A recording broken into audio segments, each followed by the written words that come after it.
Hello, everyone, and a warm welcome to today's webinar in which we are going to discuss the important guidelines for AMC preparation by Dr. Nabira. But first, let me just give you a quick review about Medicine Expert and what kind of courses we are offering for your best preparation. So this side, Asma, and I am the course coordinator for AMC courses in Medicine Expert. So let me first introduce you about our amazing mentors who will be there for your guidance, for your best preparation.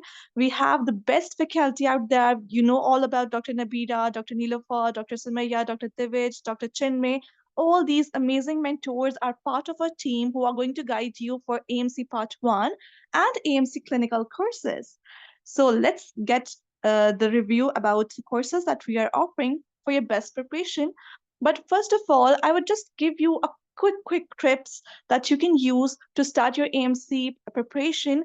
I know that it's very difficult to start alone, so that's why the first step would be just have a study partner, because if you are studying with a study partner, it will really help you to get yourself motivated, and you can start your preparation with the help of a study partner with which you can discuss questions, you can discuss your problems. It will be really helpful for you if you join in a form of a group.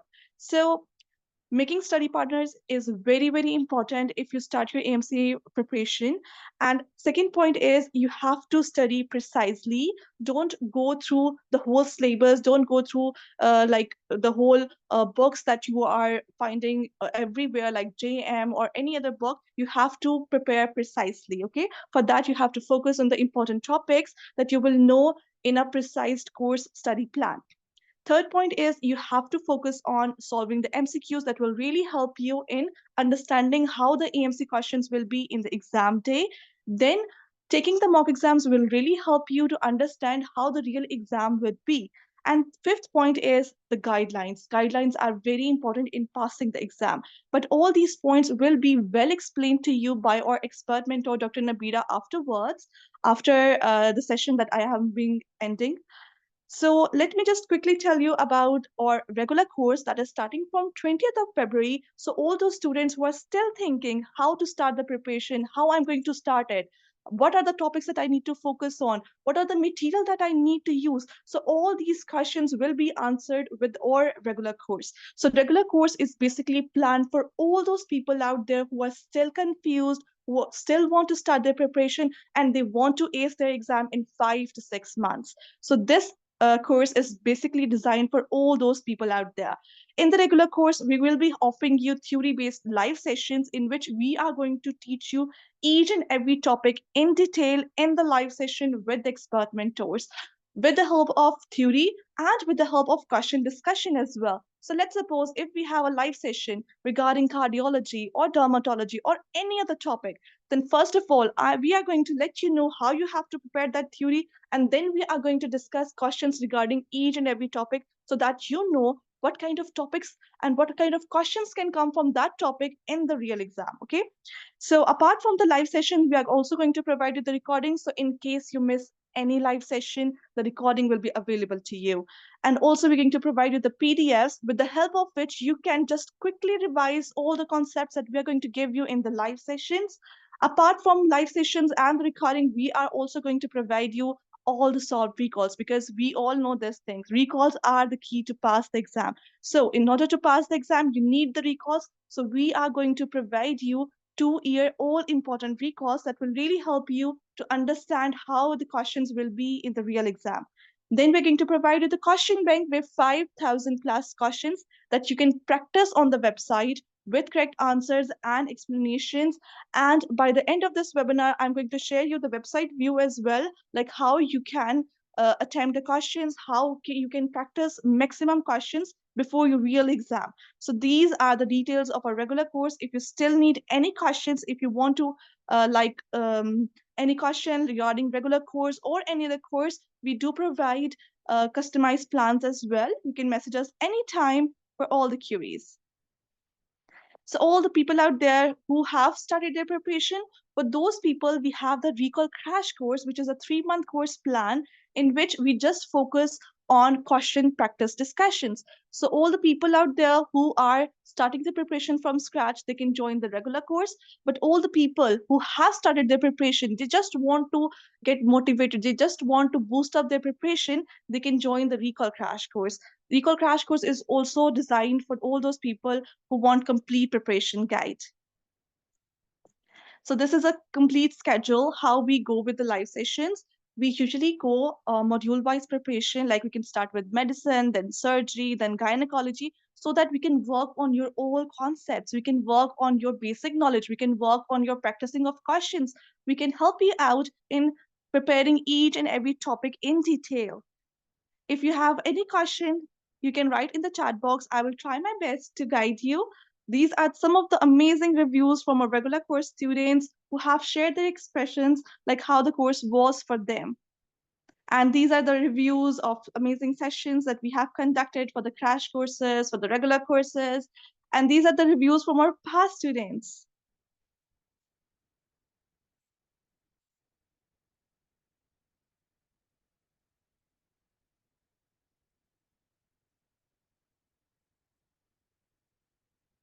This is all from my side. If you have any question, write in the chat box. I will try my best to guide you. And meanwhile, I would request Dr. Nabira, if you are here, you can share your screen or I can share the website view. Yes, sure, Asma. Thank you very much for such a lovely discussion. So, we are discussing today about the guidelines.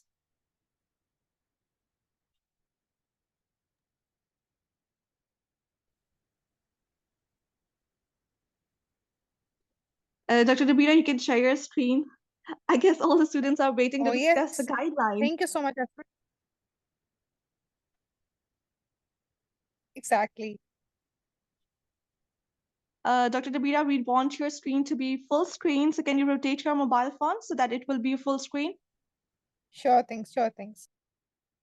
Meanwhile, Dr. Zainab, yes, we know that question banks are very important, and all the popular question bank like Amidex, M plus X, they are very important in the preparation journey. So what we're going to do is we don't encourage students to buy like separate subscriptions. In our course, we provide everything that you need from important scenarios, from recalls, from Amidex, from M plus X, from all the popular question banks. We are going to provide you everything for free. If you join the regular course or the recall crash course, you will get the question bank as well. So that was the answer of your question. If you still have any questions, you can write in the chat box. Meanwhile, Dr. Nabila, you can continue. Thank you. Hello, everyone. Hope you all are doing well. So, today we will first need to know that what are the importance of guideline in solving the MCQs regarding the AMC.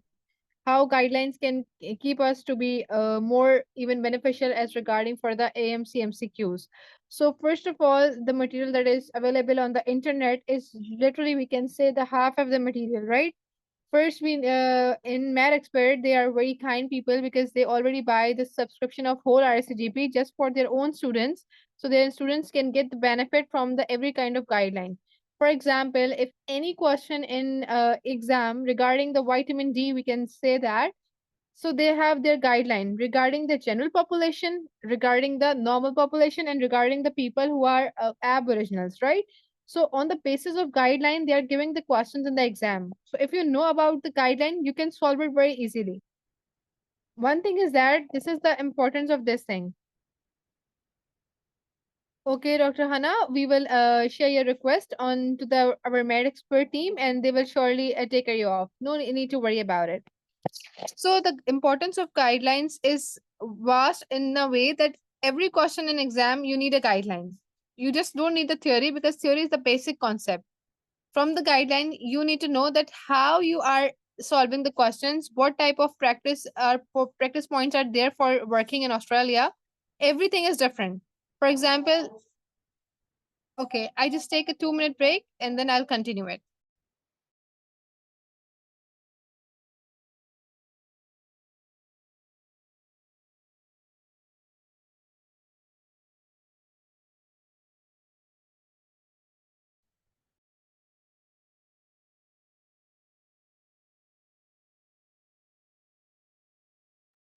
So, meanwhile, Dr. Nabira's take a break. So, let me just quickly show you how the website view would be if you join the regular course. So, this is our website view of a Medism expert. So, once you enroll in the course, this is the course that you will see on your dashboard. So, we're going to provide you access on your account, and in the course dashboard, you will see a lot of material that you can use to start your preparation, like recalls, like notes and flashcards, like topic tests, like recordings, guidelines. Everything will be provided to you in the course dashboard. And you will see the supporting content, month-wise recalls, you will see question banks, you will see mock exam, like everything that you need for your preparation will be provided to you in the course. So let's quickly check the course content. If you want to check the recalls, so you have to click on course content and you can see the pre-course activity that are the recorded sessions that you can start your preparation with, in which we are going to guide you about the pathways to Australia, what pathway you have to choose, why AMC is important, what is the exam pattern, what are the strategies and methodologies with which you can ace your AMC exam. Everything will be provided to you in the recorded session form, in which you can watch the videos. It will really help you to understand the Australian healthcare system and how you can get your first job as well. And then you will find all the recalls, like all the questions that you can use to start your preparation with. You will find topic wise recalls, you will find month wise recalls or day wise recalls. Everything will be there on the website that you can use, and every recall will be with correct answers, because you know that you can get recalls from everywhere, but nobody is going to guide you about the correct answers. So basically, we have provided these recalls with the help of the expert mentors, so that if you are preparing or practicing the recalls, you should be getting the correct answers as well. So in the notes and flashcard sessions, you will find all the notes of all the topics, all the important topics that will really help you to revise the concepts, and all the notes as well that will really help you in theory. So again, in the regular course and in the recall crash course, in both the courses, we are providing all these course material so that you can use this material to start your preparation. In the exams, you will find topic-wise test in which you can attempt the topics on the website as well. Like, we have separate topic tests for dermatology, for radiology, for every topic out there. You will find all the topics. So I guess Dr. Nabira is back. You can share your screen and you can continue. Thank you. Okay, thank you so much, Susma. Okay, so along with the importance of RSCGP guidelines, it is the only med expert who is providing you not only the course, because course is everyone having the course, but we have providing you with every guideline. Like for example, it is the question in the exam regarding the use of quantity of fluoride in the toothpaste. Even this much short topic have the guideline and a very big line guideline. So we are providing you with the guidelines, because if you know the guideline, you can solve the question easily. Everyone know about the theory as well, everyone know about the course as well, but the guidelines are a very few people know about it. And the med expert is providing you with the course. Along with the course, they are providing the course, the guidelines regarding each topic, regarding the BCQs as well. We have not only the guidelines regarding for the reading, but we have the guidelines regarding the BCQs in the form of BCQs as well. So today I am discussing few of the guidelines that are frequently asking in the AMC exam. So you will be more familiar about it and how I will teach you if you are going to take the regular courses. Yes, AMC is a licensing exam, dear doctor, to practice in Australia. So this is the most of the time asking question in the exam regarding the delayed puberty. So for the girls, normal range of onset of puberty is 8 to 13 years of age, with the onset of puberty being defined by presence of breast development. This is everybody knows about it, right? For boys, normal range of onset of puberty is 9 to 14 years of age, with the onset of puberty begin after the testicular volume of 4 ml and above. Common reasons for delayed puberty will be familial, genetic, and chronic illness. So, this is the overview and how they will ask you regarding the guidelines. So, most commonly, they will ask you what's the reason of delayed puberty? What is the most common reason, or what is the initial reason for the delayed puberty? So, among them, you need to answer it regarding the guideline. For according to the guideline, the most common reason for delayed puberty will be the familial causes. This will be the answer. And how you will know it from the doing the guidelines, right? The thing that is asking in the exam most, when you have to refer, when a patient came to you and when you have to refer. You cannot refer a 12-year-old patient that, oh, it's not growing well, so we have to refer. There are certain guidelines regarding it. For example, we will refer the patient when the absence of breast development in a girl at age greater than 13 years or primary amenorrhea at the age of 15 years. Similarly, when we will refer the boy, when the testicular volume will be less than 4 ml in a boy or the age at 15 years. For example, if a patient came to you, they will give a question in the exam that a 12-year-old boy came to you with a testicular volume less than 4 ml. So, what you will do next? The age is 12, right? So, in this age, you will not refer the patient. What you will do is you will reassure the parents. If you know what is in the guideline, when you refer and when you will reassure it, it will be very easy for you to crack the questions. Now similarly, they ask you the next question regarding the workup, like what is the investigations you will send. So first and foremost will be the thyroid function test, serial කක්ක serology. වරෙන් මේ ළමයි. ඉන්දතන් ගොඩ කක්ක වරෙන්. Dear doctor, can you please turn off your mic? Thank you very much. So full blood count, liver function test, FSH, LH, trial or testosterone, and bone age x-ray. Okay, these are the guideline, but how you will put it when they are asked you, or how they will ask in the exam, or how you will answer it. So the first and foremost thing is they will give you a scenario that a 12-year-old or 15-year-old boy came to you and now presented to you. So what test will be make you will do it to make to the diagnosis. So you know that a 15-year-old boy came to you and he said that he is endocrinologically very normal, and which test will tell you the detail about it. So the only thing that will tell you about it will be the bone age x-ray. In this patient, you will do the bone age x-ray, right? This is the thing you can do it. Another thing, what they will ask you regarding the hormones, they will say that a 15-year-old boy came to you and he's never been going through any type of endocrinological tests. So what you will do next? In this way, you need to know that initial workup require the estradiol, testosterone, that will be the endocrinological workup. So you will refer the patient for this thing, right? This is the way that if you know about the guideline, you can put the patient according to it. Similarly, the most commonly asked question in the exam regarding the foreign body. Foreign body injections are the most commonly asked question in the exam, including the button batteries. So they will ask you the management, that how you will manage the patient whenever it is a foreign body come in the exam, like a boy came to you and he eat the batteries of a car, he eat the battery of a watch. So how you will manage the patient? So if a single or multiple metallic foreign bodies are discovered on X-ray, the possibility of disc battery or magnet must be considered. These are very much in high yield because they causes the mucosal erosion. They are very deadly that they can even within hours causes the mucosal erosion, and whenever there is a mucosal erosion, it will tear the mucosa. So it is an emergency.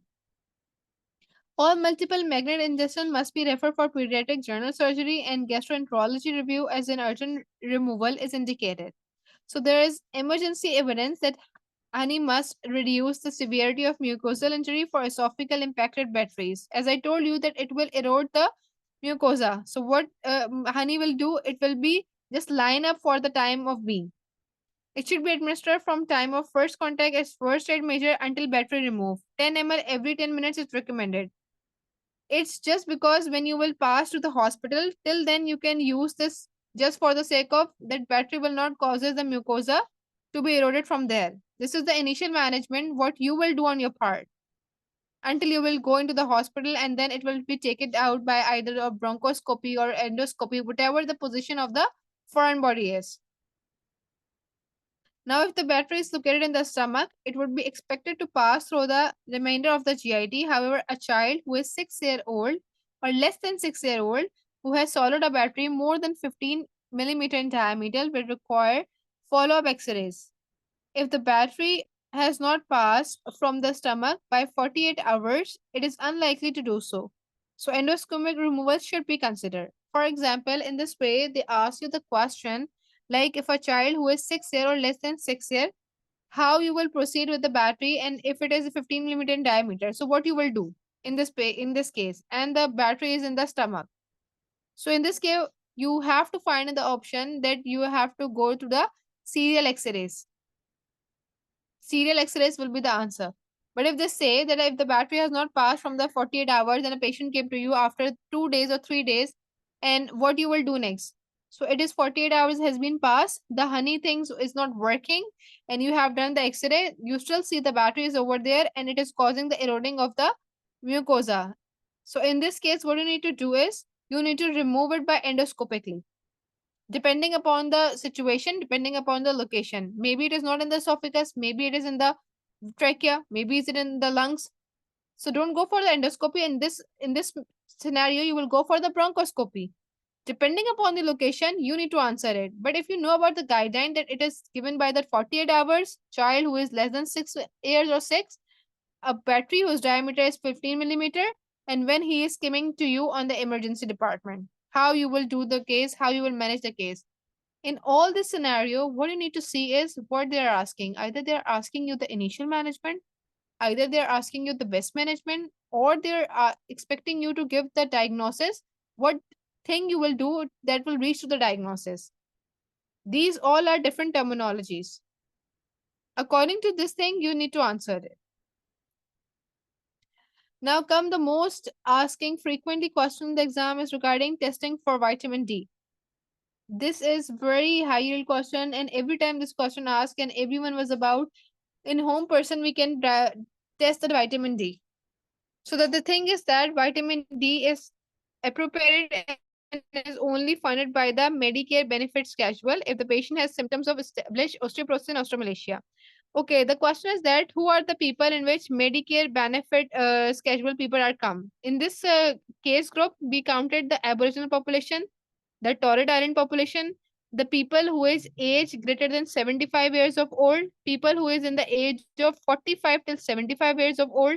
These are the people that will that will carry this benefit Medicare type of schedule.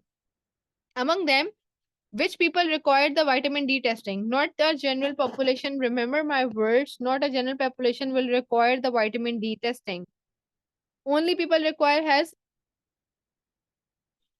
increased alkaline phosphate and otherwise normal LFTs. Okay, dear doctor, it is vast of guidelines. Like we are following the Royal College of Australia, but depending upon the subjects, we will treat or we will give the guideline. For example, if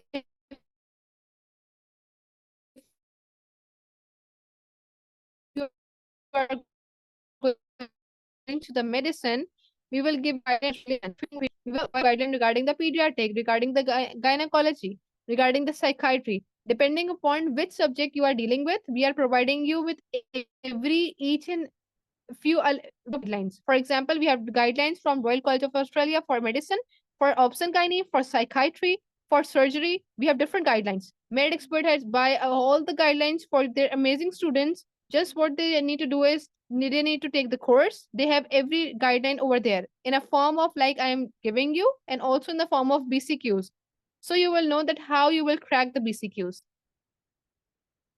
Now, we are on the verge that testing for vitamin D is required in which people has hyperthyroidism, hypocalcemia, hypercalcemia, and hypophosphatemia, any malabsorption regarding cystic fibrosis, untreated colic disease, and short bowel syndrome, has deeply pigmented skin, chronic exposure of sun for cultural, medical, occupational, residential reason. These are the people, if they have any type of condition in any people, any type of single condition is occurring in that people, you can go that people for the vitamin D testing.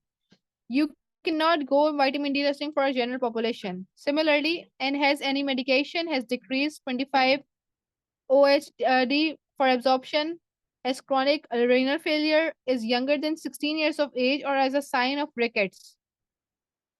This is very important. Is an infant whose mother has established vitamin D deficiency. Usually, we cannot go to the infants testing for vitamin D, but whose mother is already diagnosed with established vitamin D deficiency. We are going for that in for the vitamin D testing. Exclusively breastfeed baby has at least one of the other risk factor. For example, any baby who is exclusively on breastfeed and having cystic fibrosis. In this patient, you will definitely go for the Vitamin D testing. Now has a sibling who is younger than 16 years of age and has vitamin D deficiency. Now, this is the thing that when you are frequently, if you go for the test, when you are frequently go for the another test. The thing is, if you are going to test any type of baby who is breastfeeding, having cystic fibrosis, now you have to retake the test after 3 months. After 3 months of age, you need to take the patient's vitamin D replacement test and then you need to replace it. For general population, we can first and foremost goal is that we cannot do routinely general populations of vitamin D testing. One thing is that. Another thing is that you cannot even use the high dose of vitamin D testing without even testing your vitamin D. If you are normal population, you don't have any disease, you don't require any type of screening for vitamin D. First and foremost goal is that. If you have any condition, for example, you have a chronic diabetes or you have a chronic hypocalcemia, you are going for the test, right? And you find out your calcium will be on 5 or your vitamin D is on 10. So you will start replacing with the high dose of vitamin D. Similarly, when you have to check up, you have to check up your vitamin D after 3 months. This is the guideline for vitamin D. Now come to the second most importantly asked management and investigation regarding the encephalitis in exam. Encephalitis questions will be asked in the exam regarding the pediatric way. They ask this question regarding from the pediatric way. They will sometime ask you regarding the investigation, sometime ask you the management. The thing is that what guidelines say about the pediatric management of encephalitis and how you can differentiate it from the meningitis. This is very highlighting point over here because both of the things will come with a similar scenario like a patient is having high fever, altered level of consciousness, cannot even move the neck, cannot even flex the leg. So they have the similar presentation, come with the vomiting, with the changes of behavior, then how you will differentiate it. So for the investigation, you will go for the lumbar puncture. In exam, they will ask you that urgent CSF microscopy, biochemistry, preferably with simultaneous blood glucose. Based on clinical presentation and initial CSF, consider further investigation such as multiple PCRs. If unsafe to perform, there in the exam, they will ask you in the question regarding the child came to you and having this, we can say symptoms. So how you can proceed with that thing or how you can proceed the case and when the lumbar puncture is contraindicated. So these are the situations whenever you have any neurological signs. For example, patient is talking very rapidly, patient is talking irrelevantly, or patient is talking excessively. This is how the neurological signs can come. Ongoing seizure, mark reduced GSS, cardiovascular compromise, or coagulopathy. These are the conditions you cannot even go for the lumbar puncture. Okay, doctor said. The thing is that for the guidelines, you need to go for every topic. There is no specific book for guideline. We have you need to buy for RSCGP subscription for every type of topic. Like every medicine topic have their own subscription for RSCGP. Every topic for surgery they have own their subscription for RSCGP. If you want this, that will be cost too much because buying whole RSCGP subscription for every subject like psychiatry, gynae, peds, surgery, medicine, it will cost you a lot. If a one person can even buying all the courses. So this is the kindness of med expert that they buy everything for their students and they are providing it along with their courses. Not in the form of only a reading material, they were also giving in the form of question bank as well.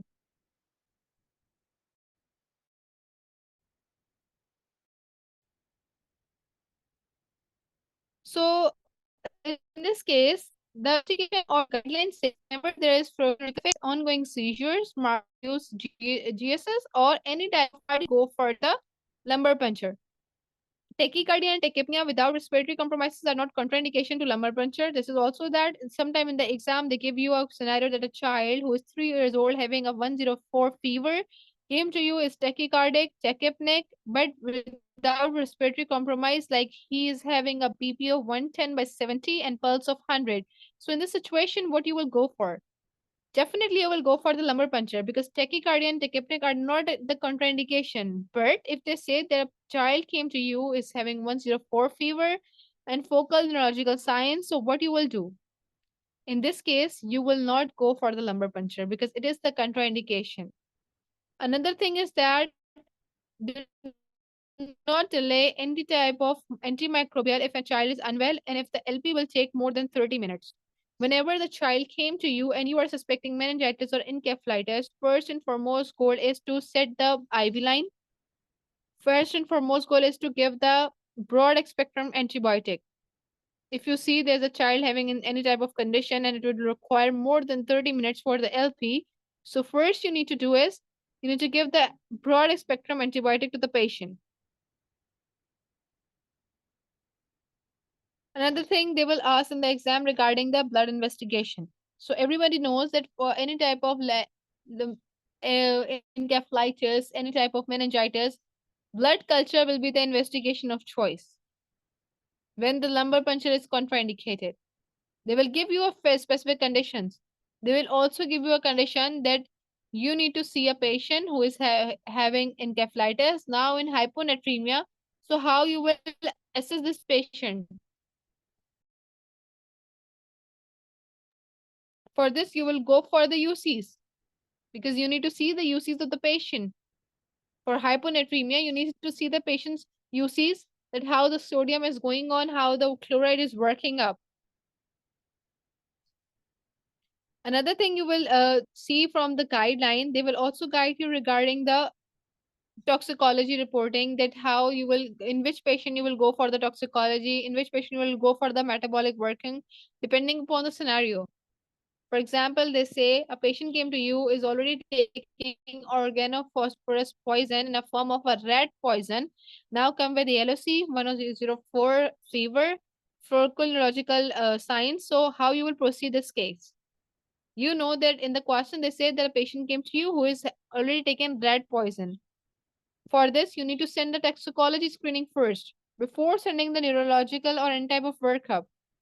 Because focal neurological signs you already developed that a patient is ALOC and changing and talking very irrelevantly. So you will not go for the lumbar puncture. In this case, you will go for the toxicology because patient is already saying that he or she take the rat poisoning.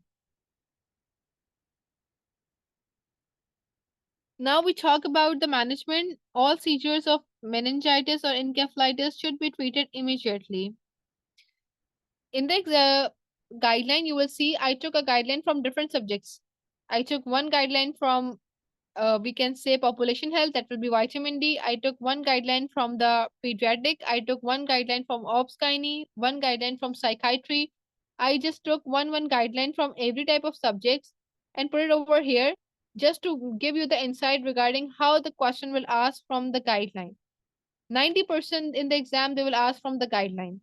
They are not interested you to tell you or to ask you about the what is the diagnosis and what is the treatment of pleural effusion. Everybody knows about it, but they are interested to know that what practice is going on in the Australia. Do you know about it through your BCQ's knowledge?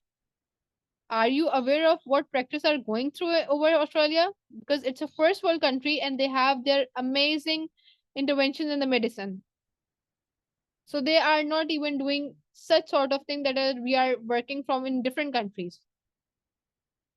For this purpose, we need to know about the guidelines, that how the guideline works. For example, in this patient, we say that all seizures can be managed immediately, treated immediately. So how we can treat this patient? Initially, what we need to do is we need to give the, if it is in shock, we need to initially resuscitate the patient with 10 ml per kg, 0.9 sodium chloride IV bolus. This is the guideline. 10 ml per kg. For example, in the option, they will give you 20 ml, 30 ml, 40 ml. If you don't know about the guideline, how you can mark the answer? You know it that in the initial resuscitation, we can resuscitate patient with either ringal or either normal or sodium, or we can say normal saline. But you don't know about the values. If you know about the values, these values can be come up from the guidelines. Similarly, children with CNS infection are higher risk of excessive antidiuretic hormone secretion, and caution should be taken with ongoing fluid management. A maximum of 2 per 3 liter IV fluid should be administered as per IV fluids. Further fluid restriction may be required if there is hyponatremia or risk of ICP. Seek a senior advice. For example, they will give in the question, like in 2020, they give in the exam scenario that a patient who is known case of encephalitis admitted in the ward and is now developed the hyponatremia or his body is shaking or body is moving. So what next step you will take? Anybody? It's an interactive session. You can even answer the question. I give you a scenario that a patient who is known case of encephalitis presented to your ward, admitted via under the impression of encephalitis and is now hyponatremic and his body is shaking. So what you will do next?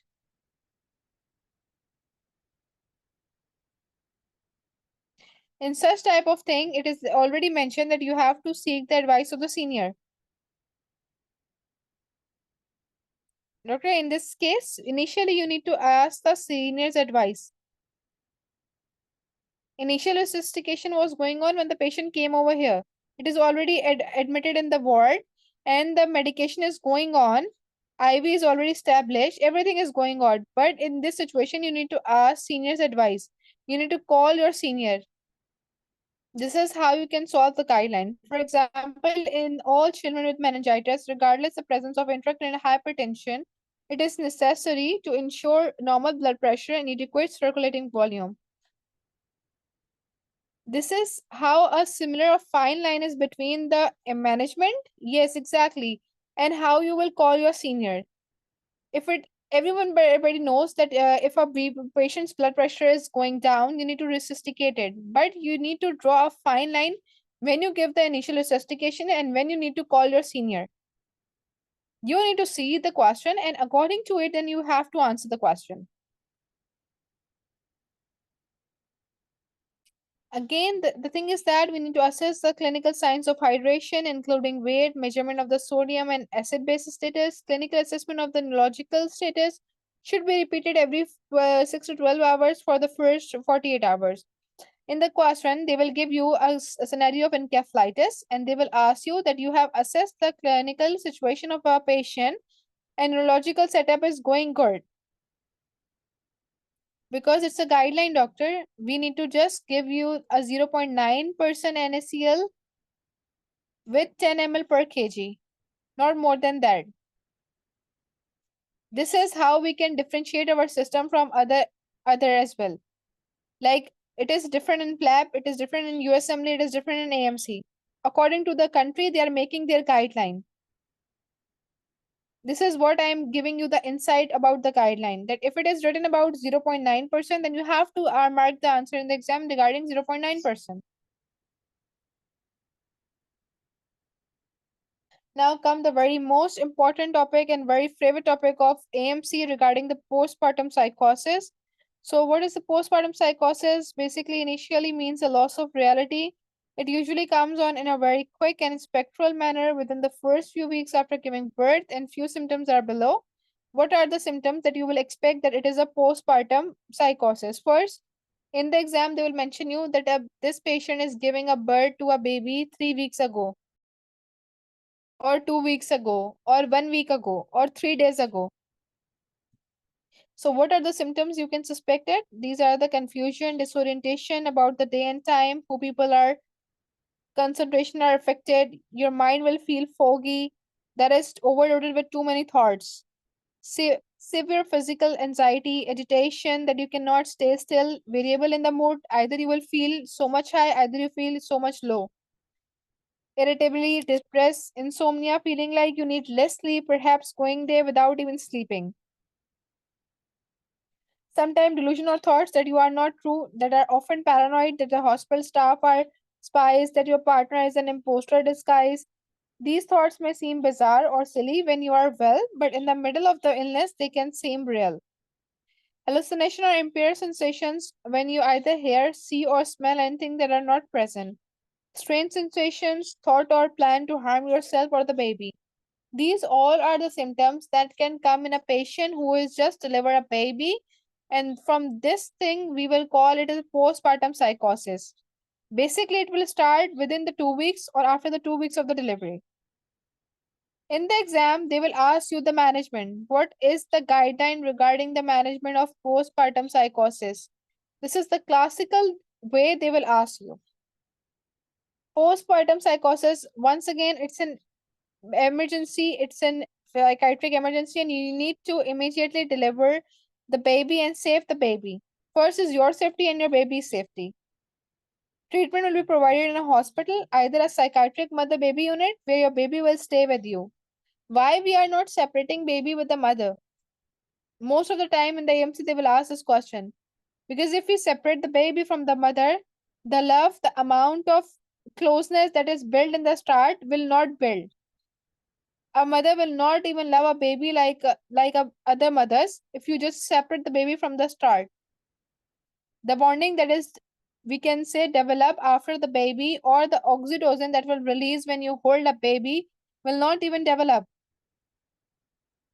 That's the reason whenever we are treating a patient with postpartum psychosis, we give a baby to the mother but under supervision. There will be two nurses, or we can say two staff will be there. We will give a baby to the mother just to see it, just to kiss it, or just to hold it, and then give it back. Now, then the question arises that what is the treatment of postpartum psychosis? First, the treatment of postpartum psychosis are the medications. If in the exam they ask you what is the initial treatment for the postpartum psychosis, that is perfectly the medications. And among medication, olanzapine is the drug of choice. Why? Because olanzapine we can give in the breastfeeding mother as well. If a postpartum woman is breastfeeding to their baby, so we can give it. First, we need to discard it few drops, and then we can give it to the baby.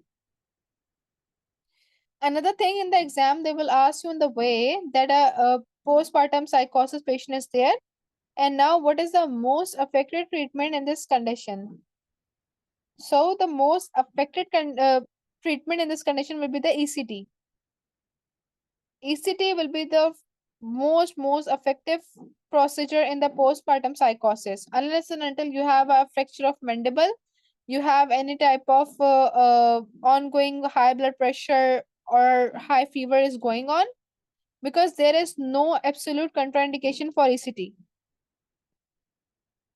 But we will start with the medication, and among medication, olanzapine is a drug of choice. This is what the guideline says about it, and this is what the guideline can even ask in the exam.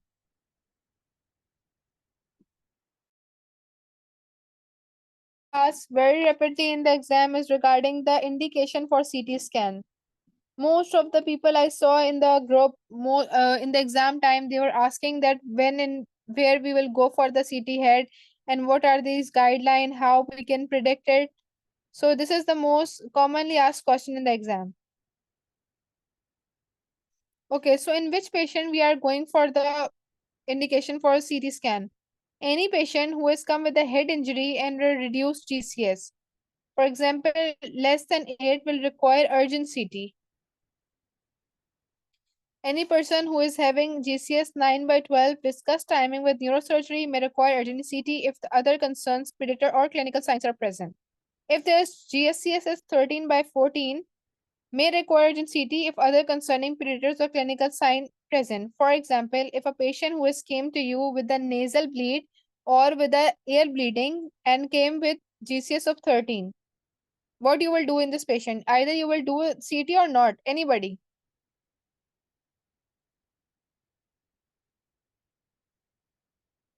Anybody can answer it. If a patient who is having GCS of 13/14 or is having a nasal or ear bleed, so what you will do?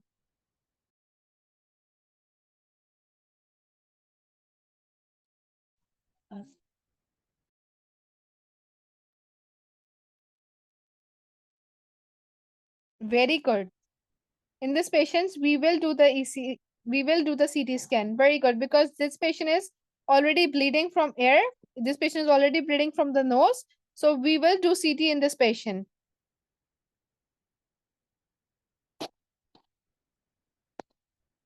Now, what are the other conditions? Rapid neurological deterioration or we can say 3 by 2 points on GCS scale. What is a rapid neurological deterioration? Like if a patient came to you having head injury and now talking irrelevantly, like my house is in Lahore and I am living in Sri Lanka and my name is food and I am drinking something else. This is the irrelevant talk. Or they will behave very irrelevantly, like I am wearing something else. This is the neurological deterioration will be looks like. Then you will go for the CT. Any focal neurological signs you will find, like any disturbance in the gait, any disturbance in the balance, any disturbance in by talking, or there's a tremor in the hand. Whatever the new thing that is arises from after the head injury, you will go for the CT. Any abdominal pupillary examination, for example, you will see one pupil is dilated, one pupil is constricted. Abnormal posturing, and particularly extensor posturing, full fontanelle or separating sutures, bradycardia, hypertension associated with altered conscious state, that would be the Cushing's reflex. Requirement for general anesthesia and a history of prolonged loss of consciousness greater than 5 minutes. If in the history we can say a patient came to you who is having head injury, but he is all right, and even just we can say lost consciousness for 5 minutes or 4 minutes, and now it's pretty fine. So in this patient, what you will proceed and what you will do? Anybody?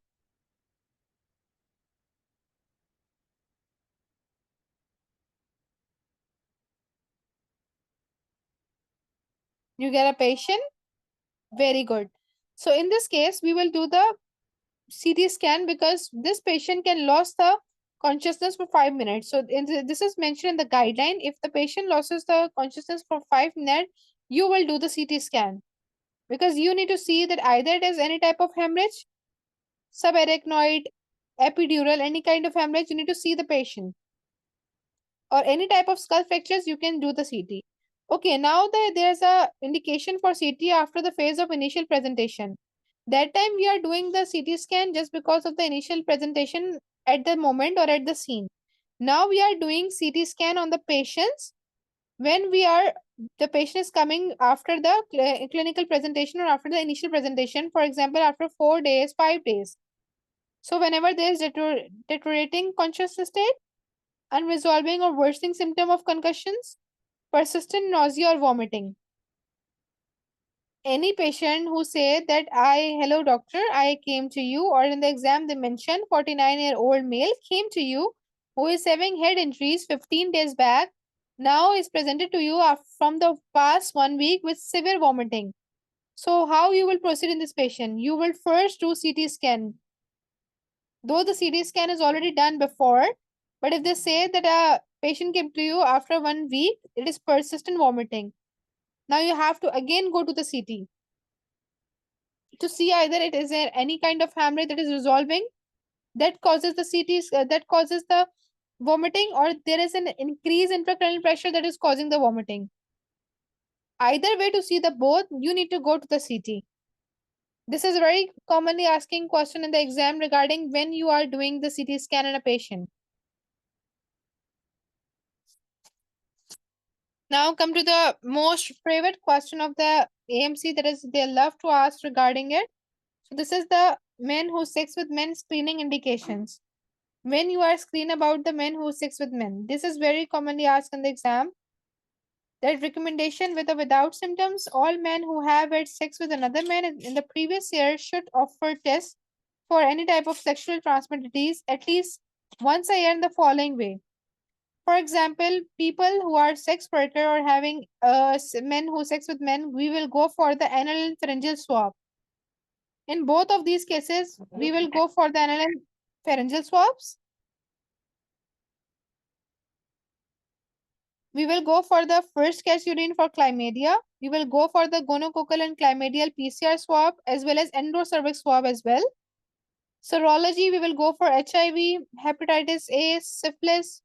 If you immunize A negative, we will go for hepatitis B. If you immunize negative, clinical indications we will go for. Any type of clinical indication we will go for. We need to check even if they say that we are already immunized with hepatitis B, we need to check their levels. And after checking the levels, we need to give the booster. And among these workers, we need to do screening after every 3 months. This is what the we can say RSGP guidelines said about them. So in the exam, they cannot give you a very simple question regarding it. They will give you a person who is named John. He came to you as a male sex worker having a multiple sexual partner and his HIV is positive. So in this scenario, what you will do first? Anybody?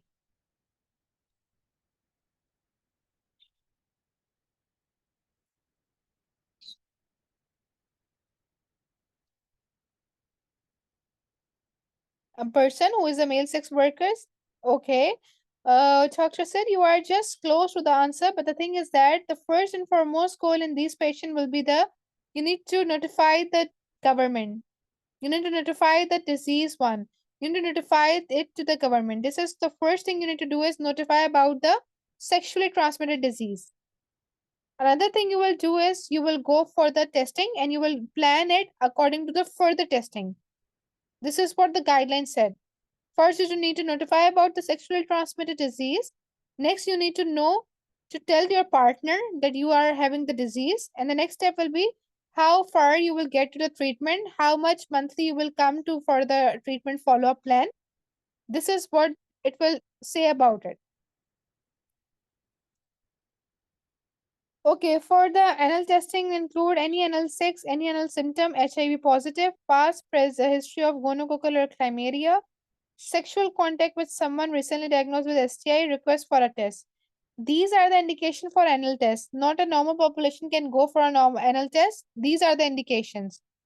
3 to 6 monthly testing include men who have multiple partners. Indication may be attending sex or premises venues, use of recreational drugs, seeking partners via the internet. These are the people that is requiring the test from 3 to 6 monthly. Okay, follow-up testing, people diagnosed with chlamydia or gonorrhea should be retested in 3 months. These recommendations apply whether or not condoms are used. A regular partner, increasing age, bisexuality is not necessarily protective of an STI. So what you need to do is in this specific type of group of people, we need to go do the testing every 3 months. This is what the guideline says. And when we are doing the anal testing, whenever there's any symptoms, HIV positive, past history of gonorrhea, sexual contacts. This is what the guidelines say and what is the most commonly asked question in the AMC. Now come to the another guideline regarding the intraconception. So first we need to know that what is intraconception. Basically, intraconception or interpregnancy care can be defined as a care provided to women and their partners between pregnancies in order to provide a better outcome for both a woman and an infant.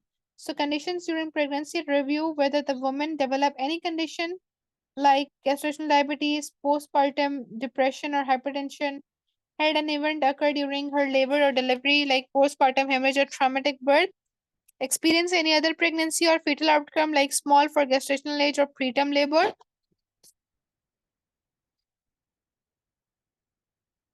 Contraception, additional contraception precaution is not required if contraception is initially, immediately, or within 21 days after childbirth.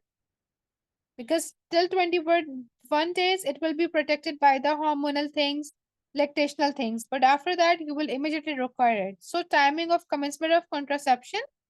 Initially effective contraception as soon as possible after birth for both breastfeeding and non-breastfeeding mothers recommended. So according to recommendation, you can even go for the contraception soon after the birth. Either you have a baby who is breastfeeding or either is non-breastfeeding. Recommendation is just after the childbirth. Sexual activity and ovulation may resume soon very after the delivery.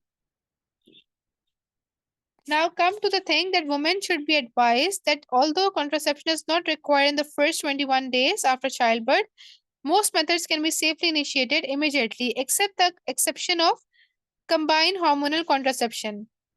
Now this is the contraindication. You cannot use combined hormonal contraception right after the delivery. Now come to the long-acting reversible contraception insertion just after the delivery. We will advise the IUCPs as well. We will advise the progesterone implant as well. Another thing that will ask in the exam is regarding advice women to avoid interpregnancy intervals that will be the shorter than 6 months. Now come to the last topic of our guideline further regarding the psychiatry and the recently added guideline regarding it. Regarding the elder abuse, this question was asked in the multiple time in the exam that how you can treat the elderly patient, how the geriatric psychiatry is important, how the geriatric population can even play a role in the society, and how you will deal with it. The most commonly asked question regarding in the exam is there's a patient who is 70-year-old came to you with their daughter, and there's a boyfriend of daughter as well, and you see a patient is not talking to you, though he's come to you for the flu, but he's not talking to you. You see there are multiple bruises on the hand, you see there are multiple bruises on the foot. So how you will proceed this case? Anybody?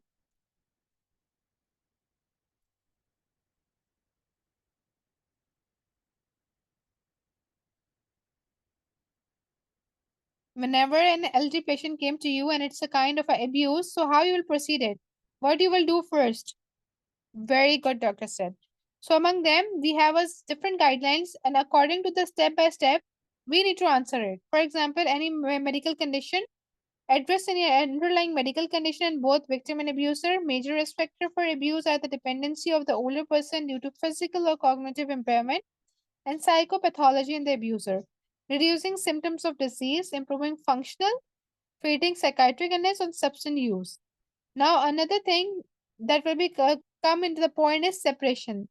We need to separate the victim and abuser in case of severe physical abuse. This may require admission of an acute hospital bed. If this patient who is having 60 years of age and you see there's a lots of bruises and the patient cannot even walk, and from the patient's we can say facial expression said that I want to talk to you in person, and in person he said you that my boyfriend or my sister's boyfriend or my daughter's boyfriend want to kill me and they want to take my house. So in this case, what you need to do is you need to see lots of injuries, you need to separate it from the victim. You need to admit the patient. In this type of geriatric population, you can admit the patient for their security.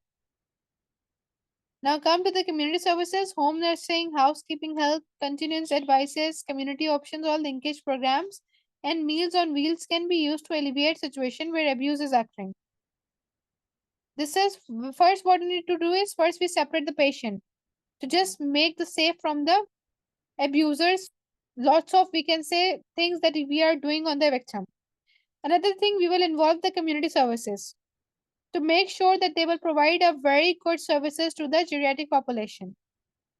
Now, another thing is the respite. In home respite, daycare respite, or institutional respite is particularly useful where career stress is a problem and when there has been a situation of neglect.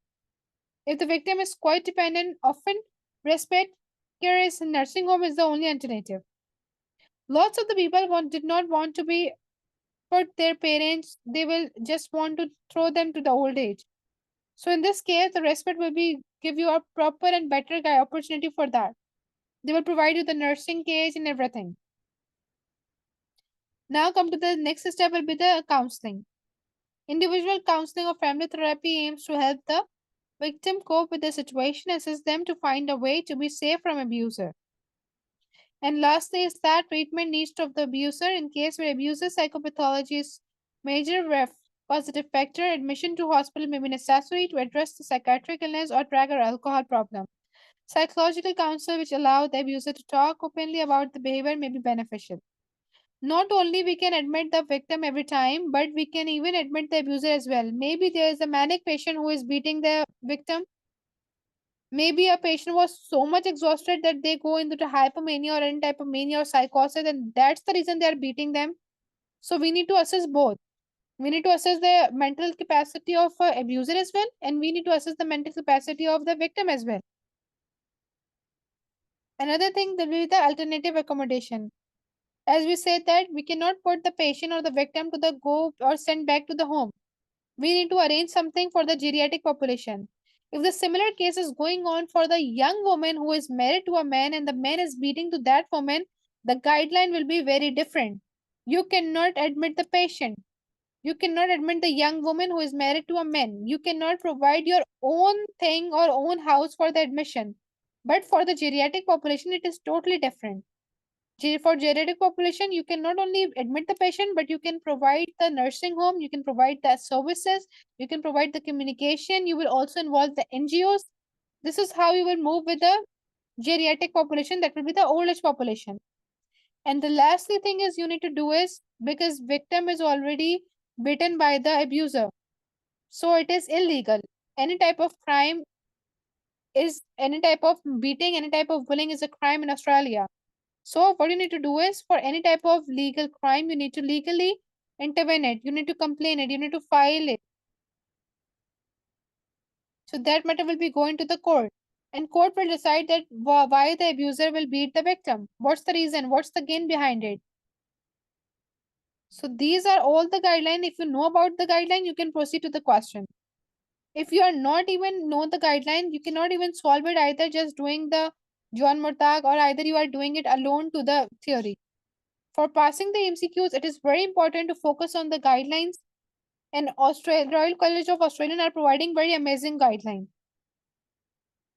So these are the old guidelines. We just take a one guideline for the examples, and we are providing to our students who are taking to buy the course all the guidelines. So it will be very feasible for you that in every chapter they have the guidelines.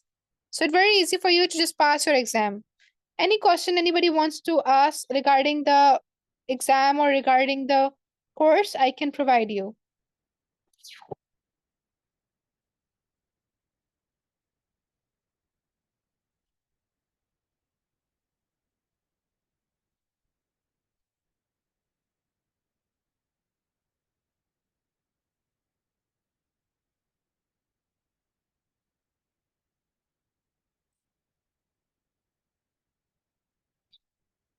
Anybody have any question?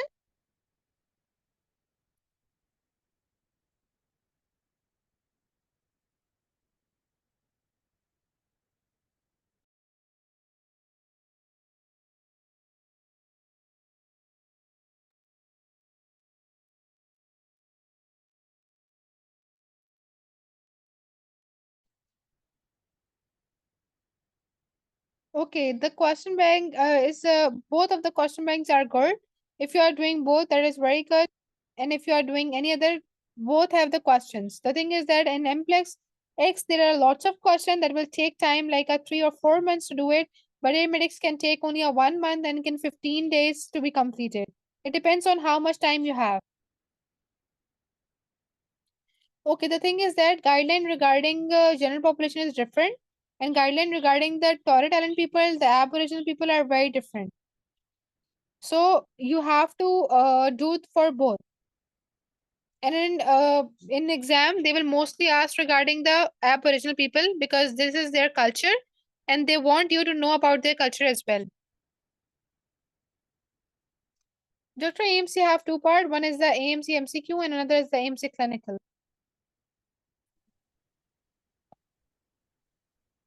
But from doing a part one, you can easily get a job. This is the, we can say, a plus point of Australia.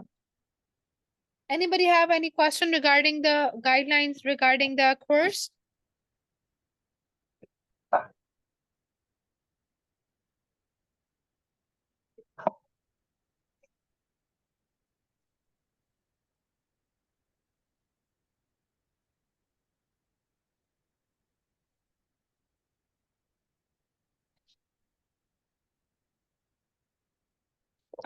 Yes, we have a handbook of MCQ as well.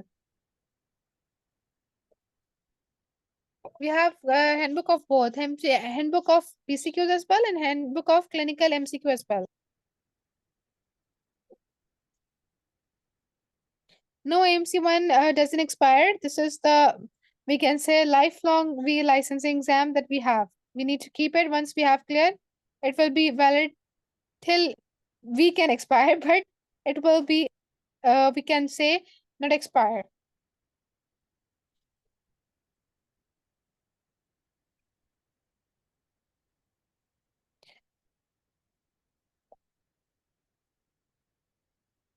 Okay, I have a very good and wonderful, we can say, interaction with you guys.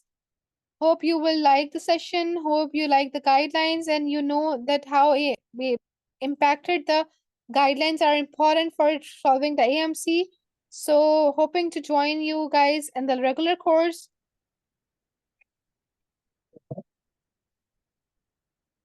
Thank you very much. Good luck, everyone.